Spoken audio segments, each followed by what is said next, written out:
Good morning students. आज बेटे हम अपनी फिजिक्स क्लास में इलेक्ट्रोस्टैटिक्स चैप्टर का लेक्चर नंबर 8 करने जा रहे हैं। और इस लेक्चर में हम लोगों ने क्या करना है, इलेक्ट्रिक फील्ड है इंटेंसिटी फाइंड आउट करनी है। कहाँ पर बेटा? On the axis of a uniformly charged ring.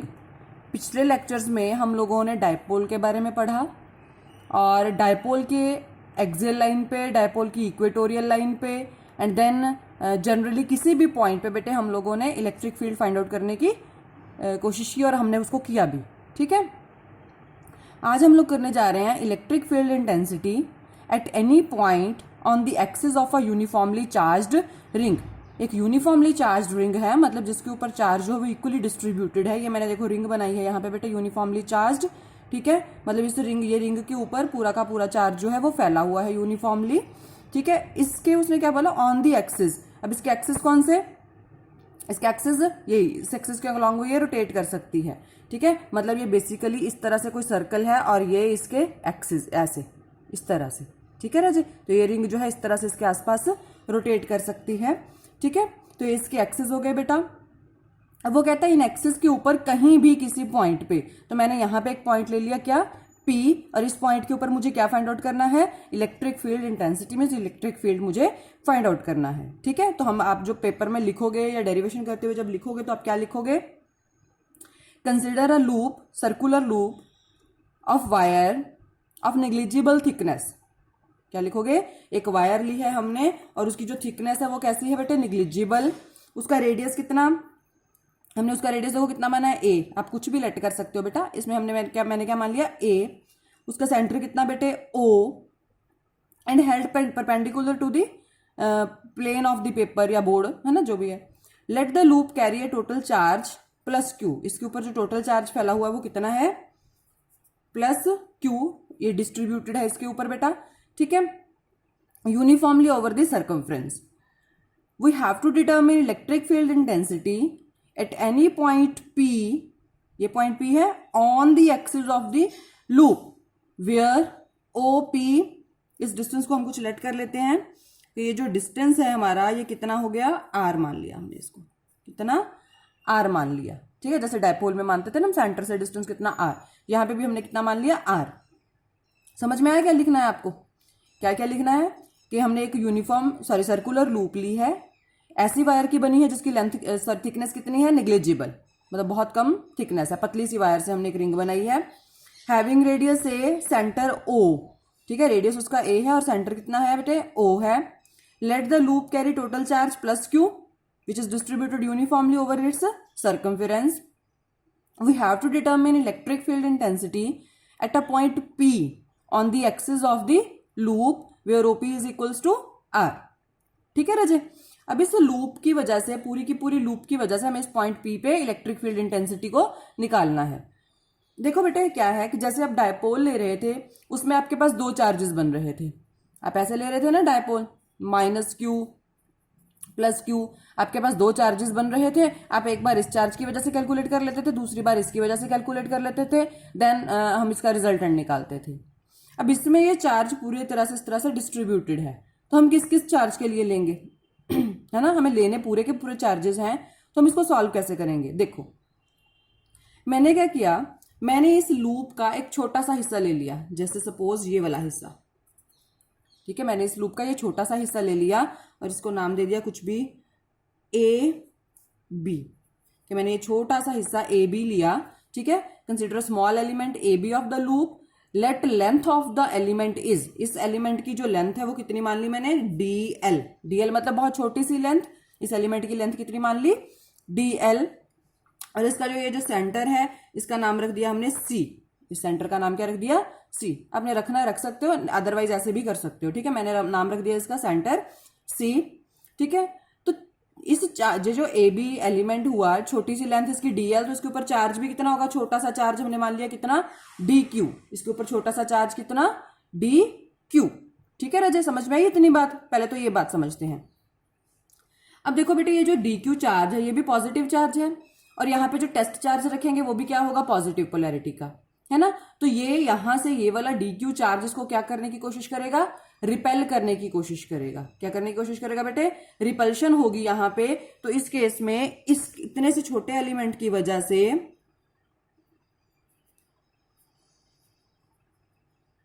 जो फोर्स लगेगी वो किस तरफ लगेगी? इस तरफ। मतलब जो इलेक्ट्रिक फील्ड बनेगा वो किस तरफ बनेगा राजे? इस तरफ। और छोटा सा इलेक्ट्रिक फील्ड कितना? डीई लिख लिया हमने उसको। वो छोटा सा इलेक्ट्रिक फील्ड कितना? डीई। बात समझ में आई ना बेटे? ये छोटा सा एलिमेंट, इस छोटे से एलिमेंट की वजह से इस पॉइंट पी के ऊपर कितना इलेक्ट्रिक फील्ड है, कितना फोर्स है, वो कैसा लगेगा? रिपल्शन वाला, इस तरफ। ये बना दिया मैंने इसको, ठीक है। अब अगर मैं एक्सिस वाली लाइन को इस तरह से ये बढ़ा लूं तो क्या होगा? ये बढ़ा के मैंने इसको एक्स लिख दिया, ओ एक्स, ठीक है। तो क्या है, ये एंगल अगर बेटा थीटा है, then this angle will be also theta. ये भी थीटा होगा ना बेटा, ठीक है। Opposite pair, vertical opposite pair बना रहे हैं ये लोग, ठीक है। तो ये भी थीटा हो गया। अच्छा, अब ये डी ई है आ गया हमारे पास। अब अगर हम इस डी ई को कैलकुलेट कर लें, अगर हम इस डी ई को कैलकुलेट कर लें तो हम पूरी की पूरी लूप की वजह से यहाँ पे कितना इलेक्ट्रिक फील्ड है वो फाइंड आउट कर सकते हैं। कैसे? सबका सम करके। सबका सम करके या सबकी इंटीग्रेशन करके हम लोग क्या कर सकते हैं? पूरा का पूरा टोटल इलेक्ट्रिक फील्ड यहाँ पॉइंट पी पे फाइंड आउट कर सकते हैं। चलो पहले देखते हैं कि ये डीई कितना आता है ना। Let's start. जो जो चीजें मैंने बोली हैं लूप के बारे में वो आप लोगों ने लिख लेनी है राजी, ठीक है, जब जब डेरिवेशन शुरू करोगे, ठीक है। चलो तो हम शुरू करते हैं पहले इसको। Charge on element A B is d Q, मैंने अभी बताया आपको। और इस डी क्यू की वैल्यू कितनी है बेटे? कितनी वैल्यू आएगी इस डी क्यू की? Q by 2 pi a into d L. अभी कैसे आई? देखो इस लूप की टोटल लेंथ कितनी है? इसका सरकमफेरेंस, मतलब 2 पाई ए के ऊपर कितना चार्ज था? Total charge Q. बात को ध्यान से समझो। इस पूरे लूप की जो लेंथ है, लूप की किसी भी सर्कुलर लूप की लेंथ के लिए आप क्या करते हो? उसका सरकमफेरेंस फाइंड आउट करते हो, ठीक है। तो इसका सरकमफेरेंस कितना होगा? ए इसका रेडियस है, 2 पाई आर फॉर्मूला होता है ना, तो 2 पाई ए। और इसके ऊपर टोटल चार्ज कितना? क्यू। तो 1 लेंथ पे, यूनिट लेंथ पे कितना होगा? क्यू बाय 2 पाई ए। तो इसी तरह से डीएल लेंथ पे कितना होगा? Q by 2 pi a into DL. यही होगा, और वही लिखा है मैंने। इस छोटे से एलिमेंट ए बी के ऊपर छोटा सा चार्ज डी क्यू और उसकी वैल्यू कितनी? Q by 2 pi a into DL. ये आगे यूज होगा, इसको यही रख लेते हैं अभी फिलहाल। आगे आते हैं बेटे। Electric field intensity, electric field intensity at P due to charge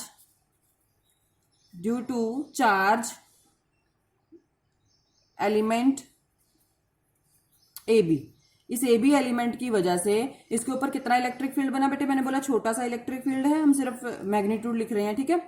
क्या होगा फॉर्मूला? फिर से वही इलेक्ट्रिक फील्ड का फॉर्मूला आपको पता है कितना? के क्यू बाय आर स्क्वायर।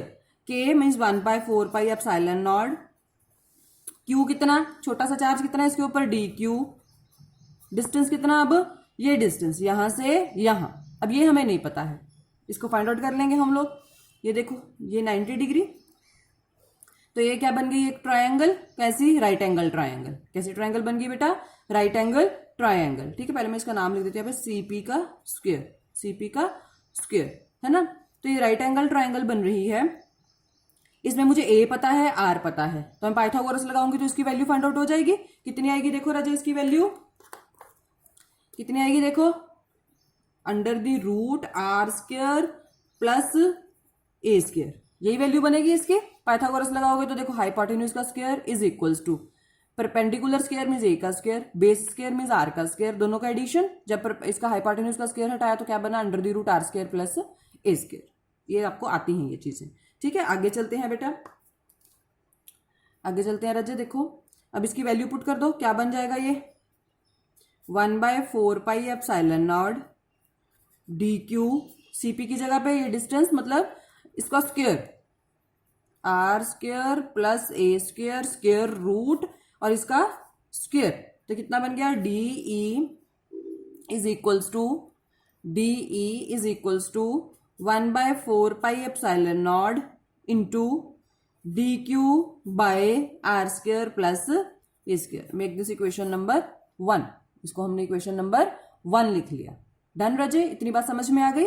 ठीक है। अच्छा, अब आगे आओ जरा, यहां समझो। देखो ये जो अच्छा, इसकी डायरेक्शन कैसी बनी? इसकी डायरेक्शन कैसी होगी राजा? इसको नाम दे लो कुछ भी। इस पॉइंट को, इस पॉइंट का नाम दे लिया मैंने सी डैश। ये सी था, ये सी डैश दे लिया। तो इसकी डायरेक्शन कैसी इलेक्ट्रिक फील्ड की? Along P C dash at an angle theta, है ना। कैसी डायरेक्शन है इसकी? अलोंग पी सी डैश, और ये क्या बना रहा है? एक एंगल थीटा बना रहा है यहाँ पे। अब यहां से हमें पता चल गया कि हम इलेक्ट्रिक फील्ड के को दो कंपोनेंट्स में रिजॉल्व कर सकते हैं। हम क्या कर सकते हैं? हम इलेक्ट्रिक फील्ड को दो कंपोनेंट्स में रिजॉल्व कर सकते हैं। कौन कौन से कंपोनेंट्स? देखो रजे, ये एंगल थीटा, मतलब इधर एक्स एक्सिस की तरफ इसका क्या बनेगा? Horizontal component. ये इस तरफ इसका क्या बनेगा बेटे? हॉरिजॉन्टल कंपोनेंट, और इसका नाम क्या होगा? D cos theta. सिमिलरली इसके परपेंडिकुलर, इस कंपोनेंट के परपेंडिकुलर ये वाला क्या बन जाएगा? D sine theta. क्या बन जाएगा ये? D sine theta. Y axis के अलॉन्ग ये क्या बन गया? D sine theta. ठीक है, तो हम लिख सकते हैं डी को हम दो कंपोनेंट्स में रिजॉल्व कर सकते हैं, d cos theta along P X and d sine theta along P Y. ठीक है बेटे, समझ गए मेरी बात? अच्छा, अब ये तो चलो ठीक हो गया, बट ये अब हमें कैसे पता चलेगा कि कौन सा कंपोनेंट है जिसको हमने रिजल्टेंट में इंक्लूड करना है ना? कौन सा कंपोनेंट होगा जिसे हम रिजल्टेंट में इंक्लूड करेंगे? तो हम क्या करते हैं, हम इसी के ऑपोजिट इतना ही एलिमेंट यहां पे काटा हमने। इसकी वजह से अब यहां पे कितना, कैसा इलेक्ट्रिक फील्ड होगा? अब ये भी पॉजिटिव है, ये भी पॉजिटिव है। इसको कैसे धकेलेगा बेटे? ये इसको इस तरह से धकेलेगा, ये इसको इस तरह से धकेलेगा। ये आपने डायग्राम ध्यान से बस, ठीक है। अब जब इसकी बात आएगी, ये एंगल थीटा, तो ये एंगल भी थीटा। अब इसका जो कंपोनेंट बनेगा वो भी इस तरफ डी कॉस थीटा, और इसका जो वर्टिकल कंपोनेंट बनेगा बेटे वो इस तरफ डी साइन थीटा। मैंने दोनों में डी लिखा, मैंने डी1 या डी2 नहीं लिखा। क्यों नहीं लिखा? क्योंकि बेटे यहां पे हमने सेम लेंथ का एलिमेंट नीचे यहां पे भी उतना ही कट किया है ऑपोजिट इसके, तो इसका मतलब जितना यहां पे भी सेम चार्ज है, यहां पे भी सेम चार्ज है। चाहे मैं यहां से चेक करूं, चाहे मैं यहां से चेक करूं, बात तो एक ही है। मैग्नीट्यूड क्या रहेगा? हमेशा उसका सेम रहेगा। मैग्नीट्यूड क्या रहेगा? सेम। ये क्या है? Pair of diametrically opposite elements of the loop, components of electric field intensity, जो कि आपस में परपेंडिकुलर हैं, they will cancel out each other. कैसे? डीई बराबर डी साइन थीटा दोनों आपस में, इसका मैग्नीट्यूड बराबर हो गया, बट डायरेक्शन कैसी है? ये अपवर्ड जा रहा है, ये डाउनवर्ड। तो ये दोनों एक दूसरे को क्या कर देंगे? कैंसल आउट कर देंगे। मतलब इन दोनों का इफेक्ट तो खत्म हो गया। अब क्या बचा? इन दो एलिमेंट्स की वजह से जो डी कॉस थीटा है, वही वाले कंपोनेंट्स जो है वो क्या बनाएंगे बेटे? रिजल्टेंट इलेक्ट्रिक फील्ड बनाएंगे। तो हम जब रिजल्टेंट निकालेंगे हम क्या लिखेंगे? Summation d cos theta. Two d cos theta नहीं लिखोगे।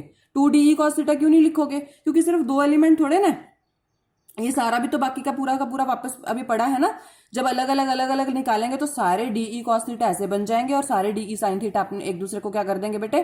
कैंसिल कर देंगे। जब आप ये दो अपोजिट एलिमेंट्स लोगे तो अलग, ये दो अपोजिट एलिमेंट्स ले लोगे तो अलग। ठीक है, इस तरह से।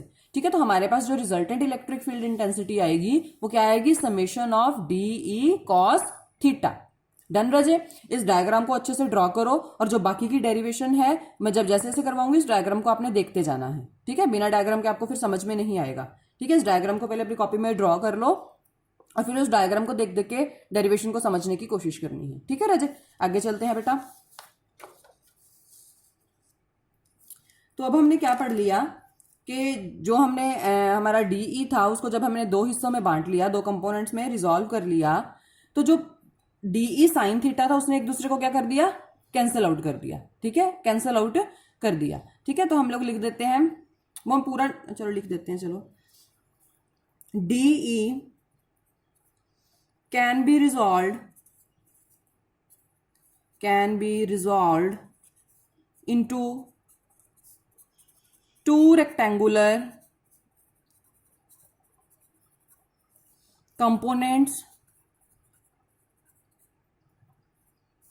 कौन कौन से? एक तो था डीई कॉस थीटा, किस तरफ बनाया था बेटे हमने, डायग्राम देखते जाओ, along P X and d E sine theta along P Y perpendicular to the axis, ये बनाया हमने। अब यहां पे जो डी ई साइन थीटा वाले थे उन्होंने कैंसिल आउट किया, इसको भी लिख लेते हैं। For a pair of diametrically opposite elements of loop, opposite लिया था ना, of loop components of electric field intensity perpendicular to the axis will cancel, ये कैंसिल कर देंगे, जो कि एक्सिस के साथ है वो क्या हो जाएंगे, ऐड हो जाएंगे। Whereas the components along the axis of loop will add, ये क्या हो जाएंगे बेटे, ऐड। कौन से, जो लूप के एक्सिस के साथ जा रहे हैं, ये ऐसे जो लूप के एक्सिस के साथ जा रहे हैं वो सारे ऐड हो रहे हैं, और जो परपेंडिकुलर हैं वो क्या हो रहे हैं, सारे के सारे कैंसिल आउट हो रहे हैं। ठीक है, समझ गए। तो मतलब हमारे पास जो साइन थीटा वाले थे वो तो सारे क्या बन गए, zero. Summation d E sine theta is equals to zero. तो रिजल्टेंट फील्ड इंटेंसिटी कितनी हुई बेटे, देयरफॉर रिजल्टेंट फील्ड इंटेंसिटी कितनी हो जाएगी बेटा, ये इसको मैं ई से लिख लेते हैं हम इसको, इसका मैग्नीट्यूड जो E is equals to summation d E cos theta. अब इनका सबका सम। अब देखो डीई की वैल्यू हमारे पास है, आपने इक्वेशन नंबर 1 बनाया, उसको डी की वैल्यू तो वहां से आ जाएगी।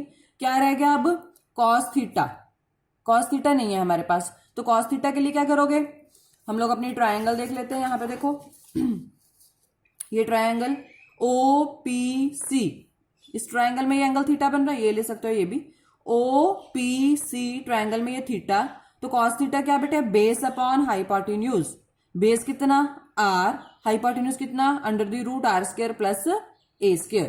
ठीक है, तो बेस अपॉन हाइपोटेन्यूज से हमारे पास क्या निकल जाएगा बेटे, कॉस थीटा। क्या निकल जाएगा, कॉस थीटा। तो मैं लिख देती हूं कि cos theta is equals to base upon hypotenuse. तो आपने कौन सी ट्रायंगल ली, ट्रायंगल ओपीसी में। ठीक है, तो ये कितना किसके इक्वल बन गया, ओपी बाय सीपी। ओपी की वैल्यू कितनी है आर, और सीपी की वैल्यू कितनी है R square plus A square under the root, यही है। ठीक है, अब इसको पुट कर दो, ये वैल्यू हमें पता चल गई कॉस थीटा की, डीई की हमने इक्वेशन नंबर 1 में लिख रखी है। पुट करो जरा इन वैल्यूज को, देखो क्या बना हमारे पास, ई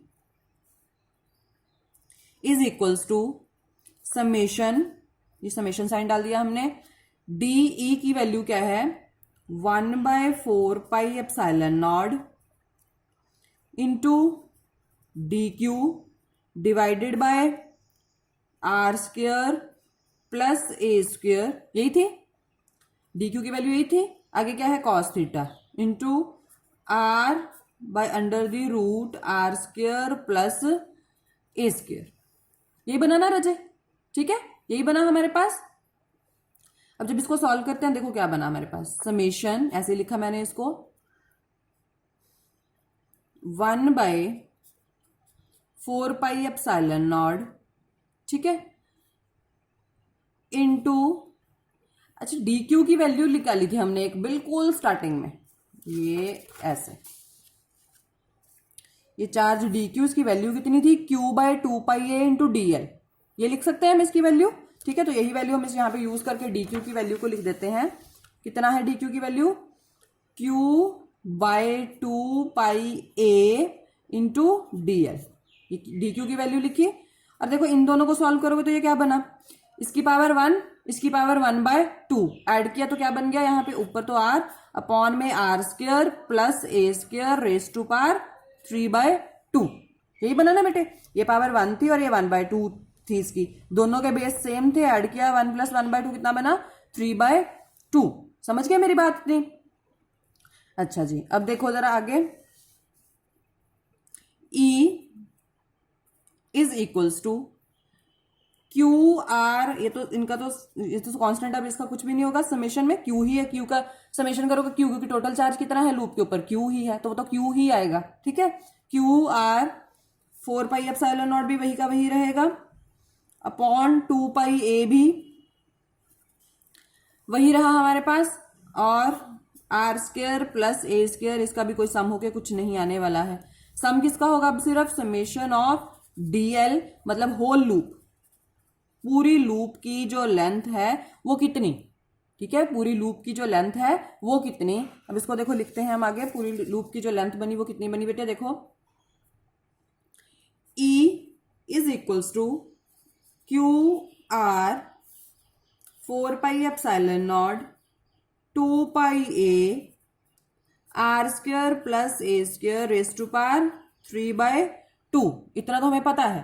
ठीक है, अब आगे क्या था हमारे पास, summation of dl, summation of dl, summation of dl मतलब लूप की पूरी लेंथ, और लूप की पूरी लेंथ मतलब उसका सरकमफेरेंस, उसको क्या लिखोगे बेटे, 2πa, 2πa, लूप की पूरी लेंथ कितनी, 2πa, ये इसके साथ मर गया बेटा। ठीक है, तो आपके पास जो E का फॉर्मूला आया वो क्या आया, q r divided by 4πε0 r² + a² raise to power 3/2, और इसकी डायरेक्शन कैसी, अलोंग px, जो कि एक्सिस ऑफ लूप है, द एक्सिस ऑफ लूप के along, the axis of loop, axis of loop के अलोंग इसकी जो हमारे पास बनी डायरेक्शन बनी बेटे। ठीक है, समझ गए इतनी बात? होप सो कि आपको डेरिवेशन समझ आई होगी। जब भी बेटे इसको करोगे, मैं बार बार बोलती हूँ, अगर नहीं एक बार में समझ में आता 2 बार लेक्चर सुनो, पक्का समझ में आएगा। फिर भी कोई डाउट है तो आप लोग मेरे से पूछ सकते हो। ठीक है, अब इसके 2 स्पेशल केसेस हैं, कौन कौन से, ध्यान से देखो, इंपॉर्टेंट है ये चीज, इसमें से क्वेश्चन पूछ लिया जाता है। स्पेशल केसेस, अब जैसे आपको ऑब्जेक्टिव भी आने हैं ना बेटे, तो हर चीज को, छोटी से छोटी चीज को बड़े ध्यान से समझा करो, क्वेश्चन कहीं से भी आ सकता है। ठीक है, तो इसका जो पहला केस है, फर्स्ट कहता है व्हेन P, जो पॉइंट P जहां पे हमने इलेक्ट्रिक फील्ड फाइंड आउट किया है, कहता अगर वो point P lies at the centre of loop, अगर वो पॉइंट P लूप के सेंटर पे है, ये वाला पॉइंट P अब कहां पर है, यहां पर, तो R कितना हो गया बेटे, 0। सेंटर से ही डिस्टेंस देखते हो ना, पॉइंट ही P जो है सेंटर पे पड़ा है, तो अब R की वैल्यू कितनी हो गई, 0। R की वैल्यू कितनी, 0, then R is equals to 0। Therefore अब जब R यहां पे 0 पुट करोगे, यहां पे 0 पुट करोगे, तो इलेक्ट्रिक फील्ड कितना, 0, इलेक्ट्रिक फील्ड कितना, 0, means at the centre of loop, चाहे वो लूप के ऊपर चार्ज है, but at the centre of loop electric field will be 0, at the centre of loop electric field will be 0। ठीक है, याद रखना है बेटे, मैं बार बार बोल रही हूं कि इंपॉर्टेंट है, पूछ लिए जाते हैं।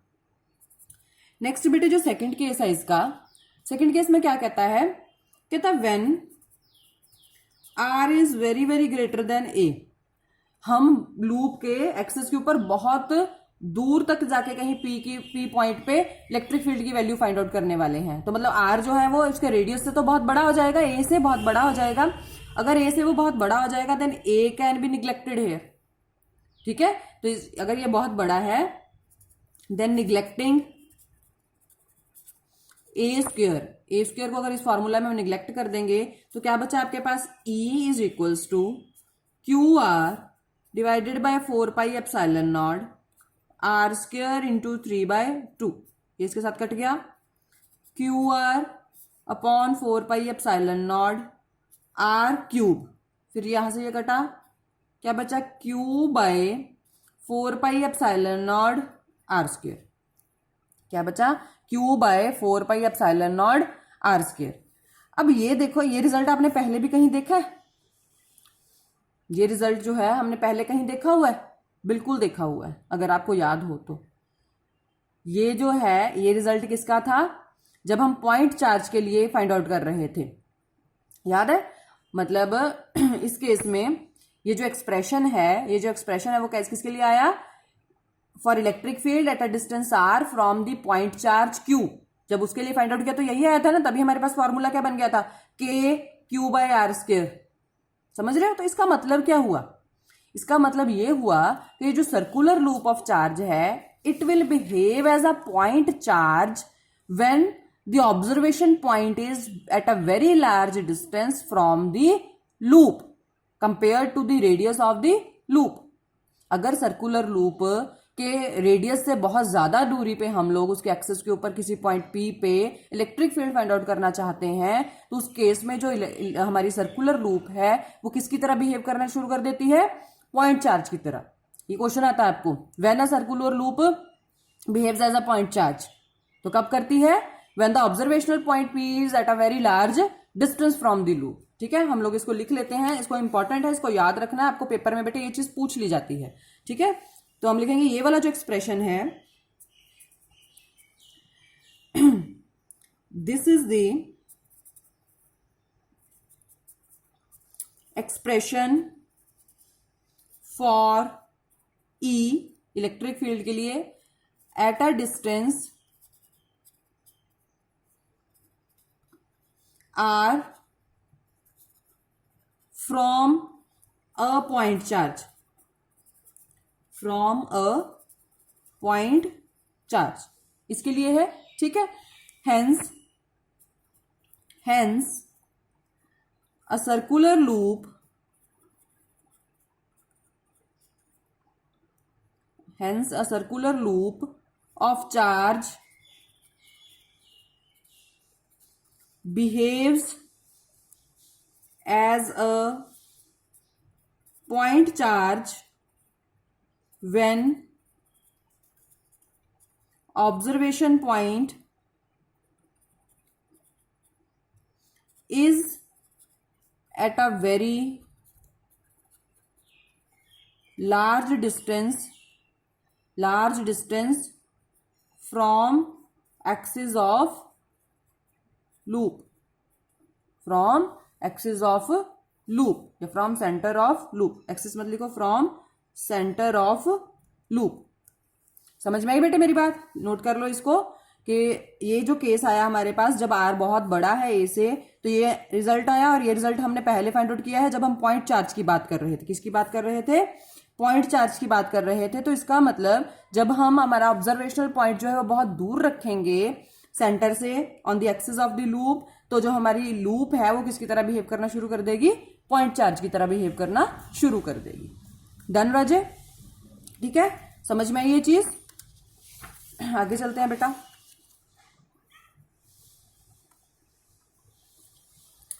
अब हम फाइंड आउट करते हैं, अभी तक तो हमने डायपोल को ऐसे अकेले रखा हुआ था, उसके आसपास कोई इलेक्ट्रिक फील्ड नहीं था, अपने ही इलेक्ट्रिक फील्ड की वजह से वो किसी और पॉइंट के ऊपर बेटे फोर्स लगा रहा है या ऑल, है ना। अब हम अगली जो डेरिवेशन है उसमें ये पढ़ने जा रहे हैं कि अगर हमारा इलेक्ट्रिक डायपोल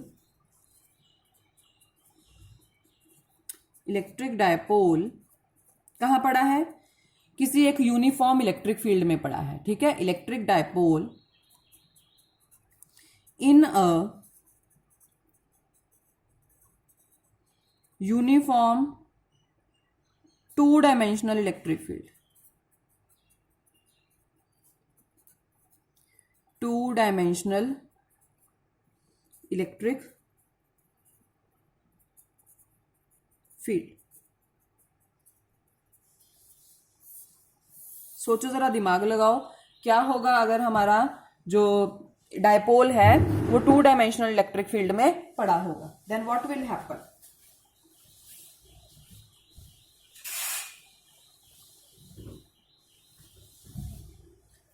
सोचो बेटे। चलो मैं बताती हूँ, मुझे नहीं पता आप लोग आंसर कर रहे हो या नहीं कर रहे हो। ठीक है, तो मैं आंसर करती हूँ आपको इस चीज के लिए। देखो बेटा, हमने बोला यूनिफॉर्म इलेक्ट्रिक फील्ड में कौन पड़ा है, हमारा इलेक्ट्रिक डायपोल। ठीक है, तो मैं पहले यूनिफॉर्म इलेक्ट्रिक फील्ड बना लेती हूँ। यूनिफॉर्म देखो, अब जब मैंने इलेक्ट्रिक फील्ड करवाया था तब मैंने आपको समझाया था कि यूनिफॉर्म इलेक्ट्रिक फील्ड कैसे बनाते हैं, नॉन यूनिफॉर्म कैसे बनाते हैं। यूनिफॉर्म का मतलब क्या था कि उसका मैग्नीट्यूड और डायरेक्शन जो है हर जगह क्या रहेगी, सेम रहेगी, है ना, यही था ना उसका मतलब कि उसका जो मैग्नीट्यूड एंड डायरेक्शन है वो हर जगह क्या रहेगी बेटे, सेम रहेगी। और उसको हम कैसे रिप्रेजेंट करते थे, parallel and equi distant lines, parallel lines होती थी और उनके बीच की जो स्पेस होती थी वो भी क्या रहती थी, सेम। तो ये क्या हो गया हमारा यूनिफॉर्म इलेक्ट्रिक फील्ड।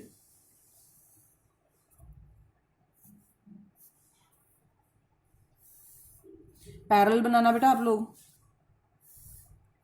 ठीक है, ये यूनिफॉर्म इलेक्ट्रिक फील्ड है मेरा।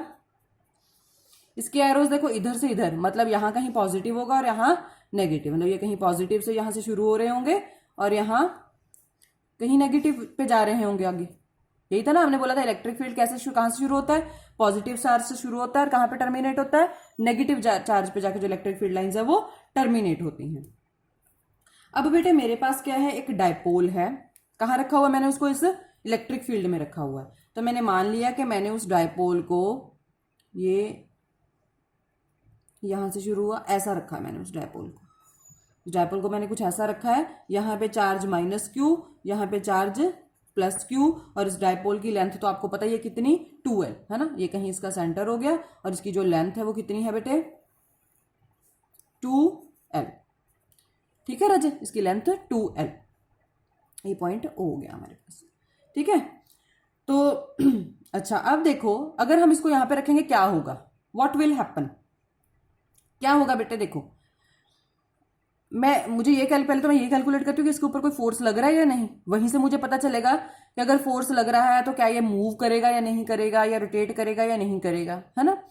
तो देखो जब मैंने इसको देखा, इसके इस हिस्से को, तो ये प्लस चार्ज था और ये नेगेटिव चार्ज था, तो ये इसके ऊपर किस तरफ फोर्स लगाएगा, ये इसको अपनी तरफ खींचेगा, मतलब ये इसके ऊपर इस तरह से फोर्स लगाएगा। तो यहाँ पे फोर्स कितना बना, Q इंटू ई, यही है ना, आपने पढ़ा था इलेक्ट्रिक फील्ड क्या है, फोर्स पर यूनिट चार्ज, तो वहां से फोर्स क्या हो गया, charge into electric field, vector quantities है।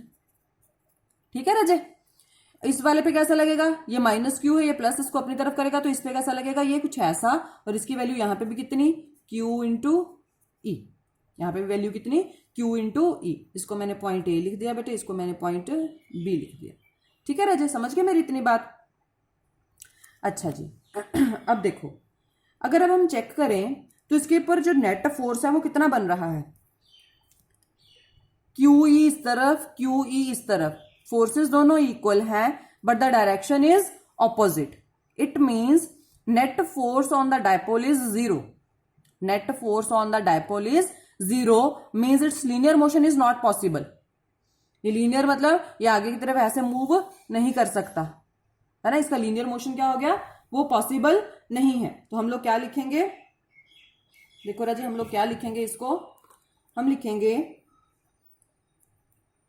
कि फोर्स, देखो जरा, नेट फोर्स, या अब आप इसको अलग से लिखना चाहते हो तो लिख सकते हो कि force on charge plus Q is Q into E, minus Q is Q into E, but these are opposite. ठीक है, तो हम लिखेंगे यहां पे, मैं शॉर्ट में लिख रहा हूं, नेट फोर्स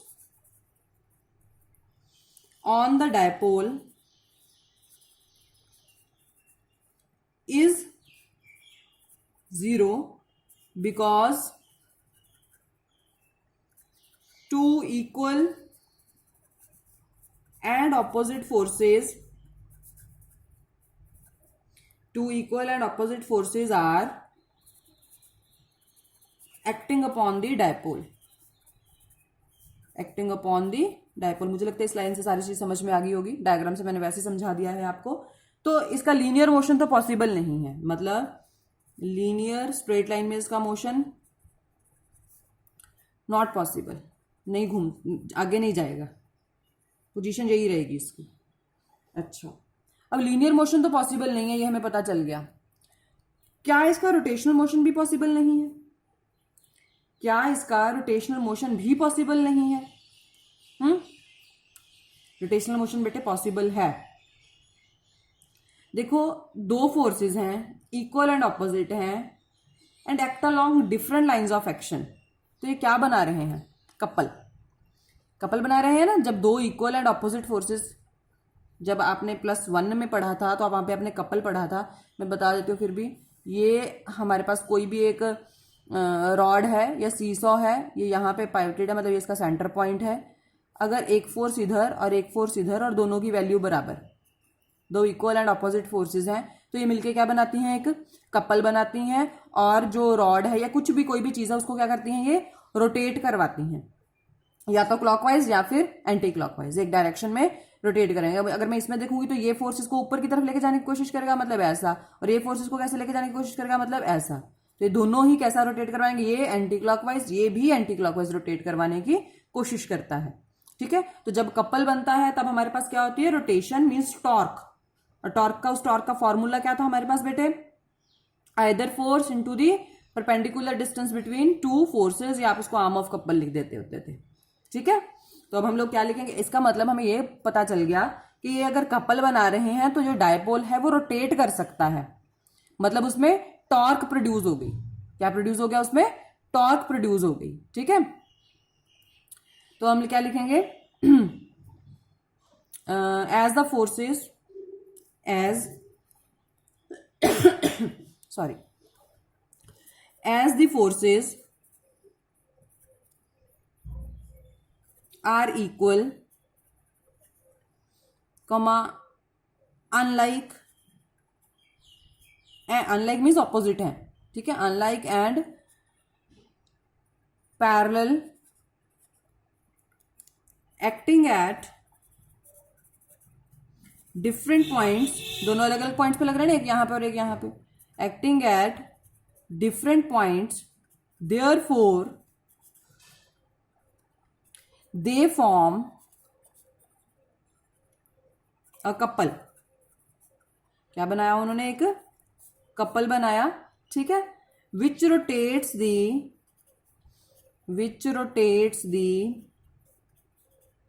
डायपोल, जो कि डायपोल को रोटेट करेगा इन कौन सी डायरेक्शन में, कौन सी डायरेक्शन में रोटेट करेगा, इन क्लॉकवाइज डायरेक्शन। यहां से अगर हम चेक करें तो कौन सी डायरेक्शन में रोटेट कर रहा है, देखो ये इसको इधर लेके आने की कोशिश करेगा नीचे की तरफ, ये इसको इधर लेके जाने की कोशिश करेगा। तो किस डायरेक्शन में रोटेट करवा रहा है, क्लॉकवाइज, इन दी क्लॉकवाइज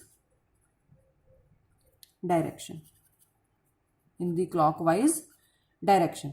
एंटी क्लॉकवाइज हो सकता है अगर मैंने इलेक्ट्रिक फील्ड कुछ और तरह से बना दिया, समझ रहे, जरूरी नहीं कि हर बार जब भी डायपोल आएगा तो आपने क्लॉकवाइज ही लिख के आ जाना है, जरूरी नहीं है कि क्लॉकवाइज ही होगा, एंटी क्लॉकवाइज भी हो सकता है। ठीक है बेटे, समझ गए मेरी बात। तो अब मतलब इस पे टॉर्क प्रोड्यूस हो रही है ना, तो जो टॉर्क है उसका फॉर्मूला क्या होता है हमारे पास बेटे, आइदर फोर्स, दोनों में से कोई भी फोर्स, और into its perpendicular distance, into its perpendicular distance. तो हम क्या लिखेंगे, the magnitude of torque is equals to either force, कोई भी फोर्स दोनों में से, into perpendicular distance between two forces, दो फोर्सेस के बीच का परपेंडिकुलर डिस्टेंस। अब परपेंडिकुलर डिस्टेंस तो हमें पता ही नहीं है जी, अब क्या करें जी, देखो परपेंडिकुलर डिस्टेंस मतलब एक फोर्स ये लग रही है और एक ये, तो दोनों इसकी लाइन को अगर मैं बेटे इस तरह से आगे बढ़ाऊंगी और ये यहाँ पे ऐसे, तो ये बना इनका परपेंडिकुलर डिस्टेंस, इसका नाम दे दिया मैंने सी। परपेंडिकुलर डिस्टेंस क्या बना, बी सी। अब बी सी की वैल्यू हम लोग फाइंड आउट कर सकते हैं, ये एंगल थीटा, ये एंगल भी थीटा, सारी पैरेलल है ना, सारे एंगल जहां जहां भी जाएगी सबके साथ एंगल कितना बनाएगी, थीटा बनाएगा डायपोल। ठीक है, तो ये वाली लेंथ हमें पता है कितनी, 2l, ये हमें फाइंड आउट करनी है, तो हम कर सकते हैं, perpendicular upon hypotenuse is equals to sine theta, perpendicular upon hypotenuse is sine theta. ठीक है, तो वहां से हमारे पास वैल्यू आ जाएगी। डन बेटे, करते हैं इसको, देखो अब आइदर फोर्स मतलब फोर्स की वैल्यू कितनी है, टॉर्क का सिंबल ये, आइदर फोर्स की वैल्यू क्यू ई, यही है फोर्स की वैल्यू, इनटू ये परपेंडिकुलर डिस्टेंस कितना था, बी सी, और इसको मैंने ट्रायंगल से निकाल लिया, कौन सी triangle, in triangle A B C, B C upon A B, perpendicular upon hypotenuse is equals to sine theta. BC और AB की वैल्यू कितनी है 2L, तो BC मेरे पास कितना आ गया 2L साइन थीटा। तो यहां वैल्यू पुट कर देंगे हम, torque is equals to QE into 2L sine theta. अब देखो टॉर्क Q इंटू 2L को मैंने इकट्ठा लिख दिया यहाँ पे AE साइन थीटा। ये याद है बेटे क्या था 2QL, ये क्या होता था डायपोल मोमेंट, ये क्या होता था dipole moment denoted by P। तो टॉर्क कितना बना बेटे PE साइन थीटा। अब अगर वेक्टर्स याद हों तो जब दो वेक्टर क्वांटिटीज के साथ साइन थीटा है तो मतलब कौन सा प्रोडक्ट हो रहा है क्रॉस प्रोडक्ट, क्रॉस प्रोडक्ट। तो आप टाउ को क्या लिख सकते हो P क्रॉस E, ये भी लिखा जा सकता है P क्रॉस E। और P की डायरेक्शन कैसी होती है हमेशा -Q to +Q, negative charge to positive charge, ठीक है, negative charge to positive charge. अब उसी की हेल्प से हमें इलेक्ट्रिक फील्ड की डायरेक्शन पता है, हमें P की डायरेक्शन पता है, तो हम इस टाउ की डायरेक्शन फाइंड आउट कर सकते हैं, टॉर्क की डायरेक्शन फाइंड आउट कर सकते हैं। वैसे भी +1 में आपको बहुत बार सिखाया कि जब दो वेक्टर्स का क्रॉस प्रोडक्ट होता है तो डायरेक्शन हम लोग कैसे लेते होते थे राइट हैंड स्क्रू रूल से। कैसे लेते थे राइट हैंड स्क्रू रूल से, ठीक है। तो क्या आएगी अब देखो, एक तो परपेंडिकुलर बनेगी P और E के और इनवर्ड होगी। देखो ये अगर हम चेक करें हमारे डायग्राम को तो हमारा देखो ये जो इलेक्ट्रिक फील्ड है वो किस तरफ है बेटे ऐसा, और -Q to P +Q P कैसा है ऐसा, ठीक है। तो मैं देखो इस चीज को बनाती हूं, हमारा इलेक्ट्रिक फील्ड कैसा है ये ऐसा इस तरफ चल रहा था, और हमारा P कैसा था ऐसा, क्योंकि हमारा डायपोल ऐसे पड़ा -Q, तो ये P था हमारा, है ना, P वेक्टर, ये हमारा P था। और इन दोनों के बीच का एंगल कितना था बेटे थीटा। अब हमें निकालना है क्या तीसरा टॉर्क, एक तो क्या होगा इनके परपेंडिकुलर, है ना, तो और इनवर्ट। देखो इनवर्ट कैसे, राइट हैंड स्क्रू रूल कैसे होता है, ये यहां रखा है ना, स्क्रू को घुमाना है हमने, कैसे पहले वेक्टर से दूसरे की तरफ। तो जब मैं इसको ऐसे घुमाऊंगी ऐसे अंदर की तरफ, ये स्क्रू है जैसे मेरा, दिस इज स्क्रू, तो इसको मैं अगर ऐसे बेटे पकड़ के ऐसे घुमाऊंगी तो ये कैसा जाएगा इनवर्ट्स, इनवर्ट्स जाएगा ना, ऐसे घुमाऊंगी मैं इसको तो स्क्रू कैसा जा रहा है, देखो ध्यान दो, यहां स्क्रू और ऐसे हम घुमाएंगे क्लॉकवाइज, तो क्या क्लॉकवाइज घूम रहा है ना ऐसे, क्लॉकवाइज जब घुमाओगे तो स्क्रू किस तरफ जाएगा अंदर की तरफ। तो टॉर्क की जो डायरेक्शन यहां हम अंदर की तरफ नहीं ड्रॉ कर सकते, तो हम कैसा कर रहे हैं इसको, ये ऐसी टॉर्क की direction perpendicular and inwards, perpendicular and inwards, ठीक है। तो हम क्या लिखेंगे direction of torque, direction of torque will be perpendicular to P and E।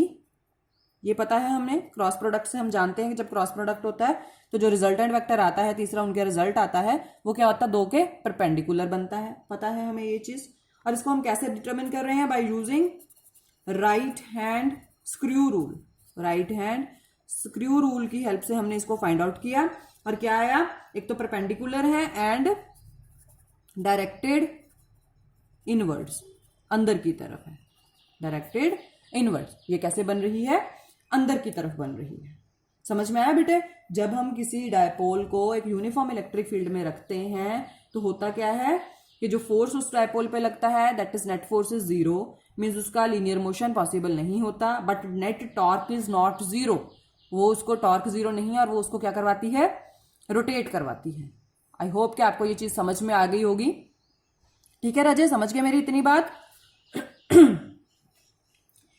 अच्छा जी, अब एक छोटी सी चीज और कर लेते हैं। वो छोटी सी चीज क्या है, potential energy of electric dipole. क्या है बेटा वो, potential energy of electric dipole, ठीक है। तो इलेक्ट्रिक डायपोल की जो पोटेंशियल एनर्जी है वो क्या होगी, बस एक टॉपिक करते हैं फिर लेक्चर खत्म करेंगे, और अगले लेक्चर में हम बेटे इन सारे टॉपिक्स के न्यूमेरिकल्स करेंगे, ठीक है। Potential energy of N electric dipole in uniform electric field, uniform electric field वहीं पड़ा है हमारा डायपोल, हम आगे चल रहे हैं इसमें, बस अब पोटेंशियल एनर्जी है या नहीं, अगर है तो कितनी है, ठीक है। मतलब हम ये फाइंड आउट करने की कोशिश कर रहे हैं, ठीक है बेटे।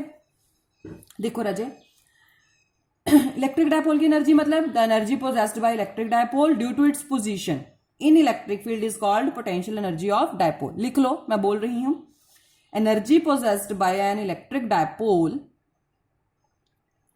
Due to its position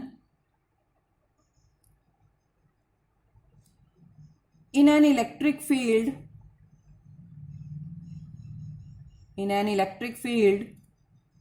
is called potential energy of dipole।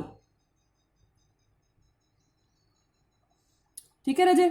अब इसका एक्सप्रेशन फाइंड आउट करने के लिए हम क्या करेंगे, देखो हमने अभी अभी क्या पढ़ा कि जब यूनिफॉर्म इलेक्ट्रिक फील्ड में हमारा डायपोल पड़ा था तो वो रोटेट हो रहा था, मतलब उसके ऊपर टॉर्क लग रही थी, ठीक है, वो चीज आपको पता है।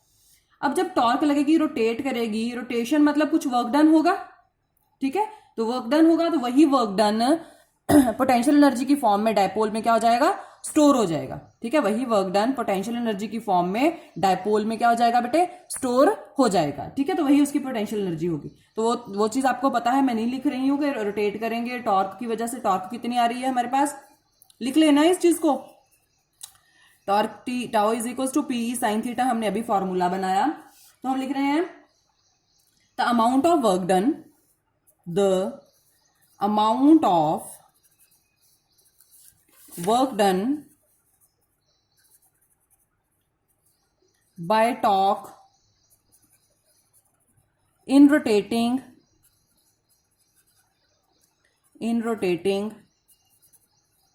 the dipole, क्या होगा बेटे, वो वर्क डन क्या होगा, और रोटेट कर रहे हैं हम dipole by a small angle d theta, छोटा सा एंगल से रोटेट कर रहे हैं। ऐसा था ना, ऐसा इलेक्ट्रिक फील्ड था,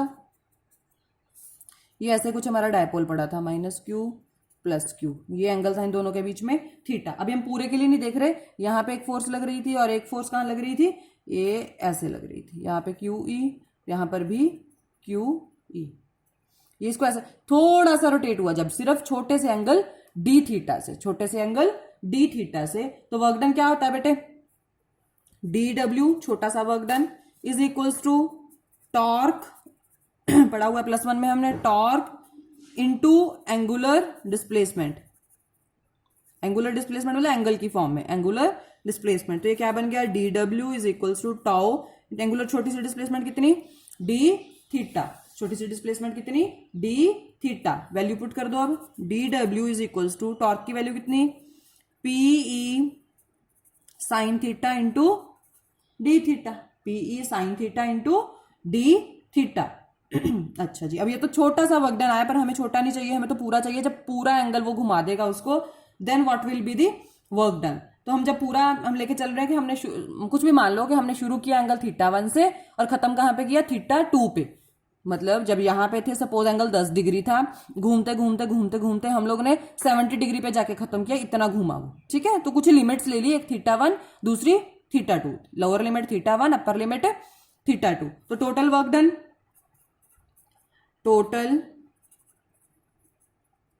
done, in rotating the dipole from initial